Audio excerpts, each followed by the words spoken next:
It's always good to take time away from your everyday mundane tasks and electronics and the internet and get out and see some nature. Seeing the world and all it has to offer. Well, for us gamers, who needs to do that when there's a game for it instead?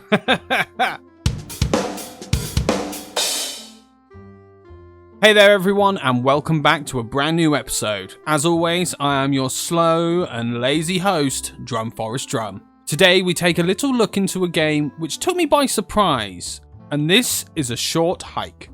A Short Hike is an indie adventure game developed and published by designer Adam Giroux, whose full name is Adam Robinson Yu. It was released in July 2019 for PC, with a Nintendo Switch version coming later in August 2020. Now this is not a long game at all, and there is only so much I can talk about due to that. Going forward, please be warned that there will be spoilers, but I will say with a game like this, spoilers don't mean much, and it's actually a game worth experiencing even when you know what it's about. So, without further ado, let's review A Short Hike.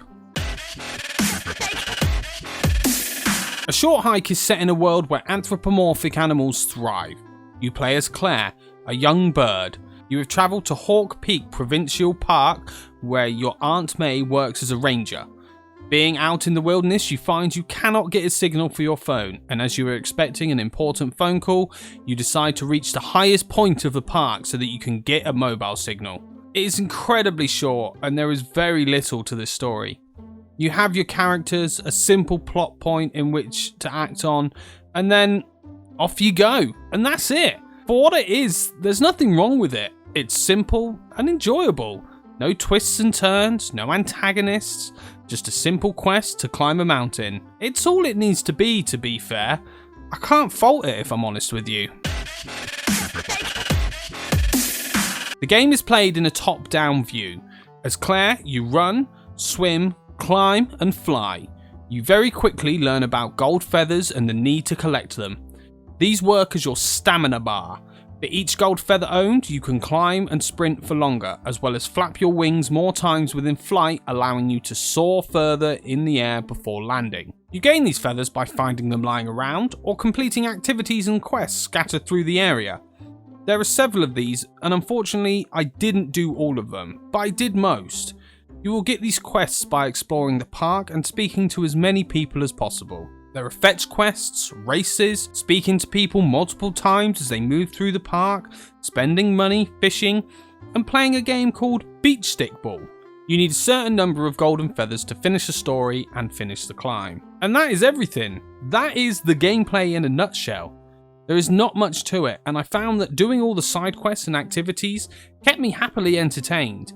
The types of characters I met actually made me want to keep exploring and talking to more people. I found the gameplay so relaxing. I could do everything at my own pace, and I just wanted to know about all these characters and their personalities. It was so engrossing. The music is stunning. It is done by Mark Sparling, and the tracks really give a different feeling that work perfectly for the areas they're related to. When you're at the campsite with your aunt, the music is very quaint. You have a beautiful acoustic guitar with some keys and light drums giving off a very summery vibe. When you're in the woods, it has a much lighter vibe to it, with very staccato playing on the guitar with a much higher pitch. This gives you a feel of mystery and adventure, like you've discovered a beautiful new world and are now exploring it. There are so many more tracks which perfectly encapsulate the mood and feeling of this world. Each area you go to feels alive because of this music, and it really does serenade you. The graphics are very simple, but it works. Adam Robinson Yu rendered the game using big pixels to help cover up his limited art capabilities. There is an option to keep the game looking very pixelated, or smooth it out if you choose.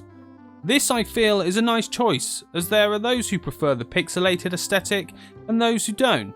I personally prefer it smoother, but it works either way. The type of game it is does not need to be big and flashy, and the colours in this game seriously pop. Especially when you make your way up to the top of the mountain. This was a hidden gem for me personally. I did not do everything in this game, but I did a lot of it. Apparently completionists spend an average of 3 hours on this game. Me personally, I spent an hour on it. It's unbelievably short, and that's actually what most people complain about when it comes to this game. But I thought it was perfect. It was a short game made by one man, funded by Humble Original, and it just oozed this unending charm. You do not do much in it, and I think that's why I enjoyed it and why it works. The thing I found most fascinating is that someone created a game about hiking that gave me the same feeling I would get when actually going on a hike. I felt relaxed, I felt chilled out, I got to see some beautiful sights and meet some interesting people along the way. It's a game I will 100% come back to at some point, and I can see myself actually using it as a game to play in some downtime when I just want to relax. If you have a spare hour and want to play something different, then I really recommend this game. Well, thank you for joining me today, everybody, and I hope you enjoyed today's episode. Did you play a short hike? If so, what did you think about it? Let me know down in the comments below. If you've not already, then make sure to hit that subscribe button and ring that bell to keep up to date on all my latest content. Don't forget to leave a like, and if you want to recommend any games for review, you can find me on Twitter at DrumForestDrum. I shall catch you next time. Take it easy, everybody.